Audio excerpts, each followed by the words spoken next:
সারা পৃথিবীর মধ্যেই মুসলিমরা এখন নির্যাতিত। মুসলিমদের উপরে এখন যেই পরিমাণ নির্যাতন চলছে, এটা বলার ভাষা রাখে না। এটা কেন? এটা একমাত্র কারণ হচ্ছে মুসলিমদের মধ্যে ঐক্য নাই, বিচ্ছিন্নতা, একে অপরকে দেখতে পারে না, ভাইয়ে ভাইয়ের শত্রু। মুসলিম মুসলিম ভাই একজন আরেকজনকে দেখতে পারে না, একজন আরেকজনকে রামদা নিয়ে দৌড়াই, হকি স্টিক নিয়ে দৌড়াই। এই জন্য ইহুদি খ্রিস্টানরা আমাদেরকে দেখে হাসে এবং সুযোগ বুঝা তারা বিভিন্ন আক্রমণ করে। এই জন্যই ফিলিস্তিনের মতো দেশটাকে, গাজাটাকে একেবারে মরুভূমি বানায় ফেলছে। এই জন্যই শুরু করি। আর যদি মুসলিমরা এক থাকতো, আরব কান্ট্রি, এরপরে যত মুসলিম এই পৃথিবীর মধ্যে আছে সব রাষ্ট্র যদি এক থাকতো, আরব কান্ট্রি যদি বলতো যে তোমাদেরকে তেল দিব না, তাহলে আমেরিকার কোনো বাহাদুরি থাকতো না। এখন পরস্পরে এই পরিমাণ বিচ্ছিন্নতা কাজ করে একজন আরেকজনকে দেখতে পারি না। আরে এটা তো একটা রাষ্ট্রের কথা বললাম, এটা রাষ্ট্র। কিন্তু আপনার সমাজে আপনি দেখেন, আপনার সমাজের দিকে তাকিয়ে দেখেন, শুধুমাত্র দলের কারণে এক দল আরেক দলকে হেয় প্রতিপন্ন করে, শুধুমাত্র দলের কারণে একদল আরেক দলকে মিথ্যা মামলা দিয়ে জালখানায় মনে করে রাখতেছে। এই যে দল, এই দলগুলো শয়তান কর্তৃক এসেছে। শয়তান আমাদের মাঝে এমনভাবে এইগুলো ছড়িয়ে দিয়েছে, এখন মানুষ দল বলতে গণতন্ত্রকে বুঝে, আর কোনো বুঝে না।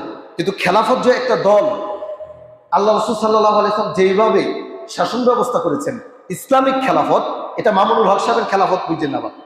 ইসলামিক যে খেলাফত, এই খেলাফত যে মানুষের মুক্তি নিয়ে আসতে পারে, এটা মানুষ চিন্তা ফিকির করে না, এ সম্পর্কে মানুষ জানেই না। এই জন্য ইসলামিক সংগঠনের গুরুত্ব এবং প্রয়োজনীয়তা ব্যাপক। কেন? আপনি যদি বর্তমান সমাজ দেখেন, জুলুম, দুর্নীতি, অন্যায়, দর্শন, সুদ, ঘুষ, বিভিন্ন অন্যায় বৃদ্ধি পাচ্ছে। দিন যত যাচ্ছে সুদ বেড়েই চলছে, দিন যত যাচ্ছে দর্শন বেড়েই চলছে, বন্ধ করা কোনোভাবে সম্ভব না।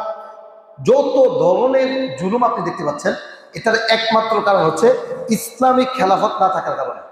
যদি ইসলামিক রাষ্ট্র থাকতো, তাহলে এইগুলো অনায়াসে বন্ধ হয়ে যেত। এই জন্য ইসলামকে সামনে রেখে সকলকেই একটা প্ল্যাটফর্মে থাকতে হবে।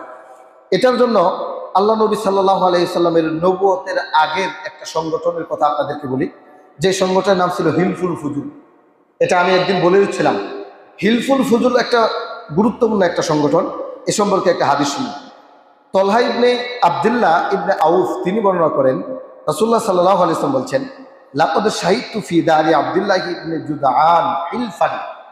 আমি আব্দুল্লাহ ইবনে জুদআনের ঘরে এমন একটা চুক্তিতে আবদ্ধ হয়েছিলাম, যেই চুক্তিটা হচ্ছে এমন, মা উহিব্বু আন্নালি বিহি হুমারুন নাআম। এই চুক্তিটা আমার কাছে একটা লাল উটের চাইতেও বেশি প্রিয়। লাল উট বুঝেন? মদিনার সবচাইতে দামি উট লাল উট। আমাদের দেশে উদাহরণ দিতে গেলে বলা যায় মার্সিডিজ গাড়ি, যেই গাড়ির দাম হচ্ছে 2 কোটি টাকা। রাসূল বলছেন, আমার কাছে এই 2 কোটি টাকার গাড়ির চাইতেও জুদআনের ঘরে যে সংগঠনটা হয়েছিল সেটা আমার কাছে দামি। সেই সংগঠনটা কি ছিল? সেই সংগঠনটা ছিল হিলফুল ফুজুল।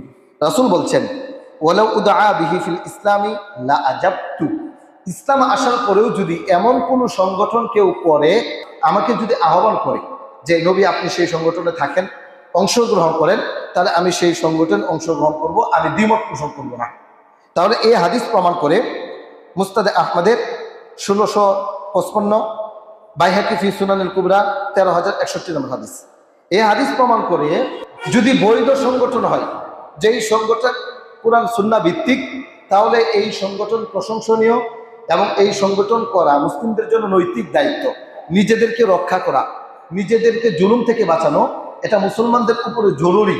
সেই ক্ষেত্রে সংগঠন কেন্দ্রিক থাকা, মানুষ একত্রিত থাকবে, এটা বৈধ, এটা নিন্দনীয় নয়।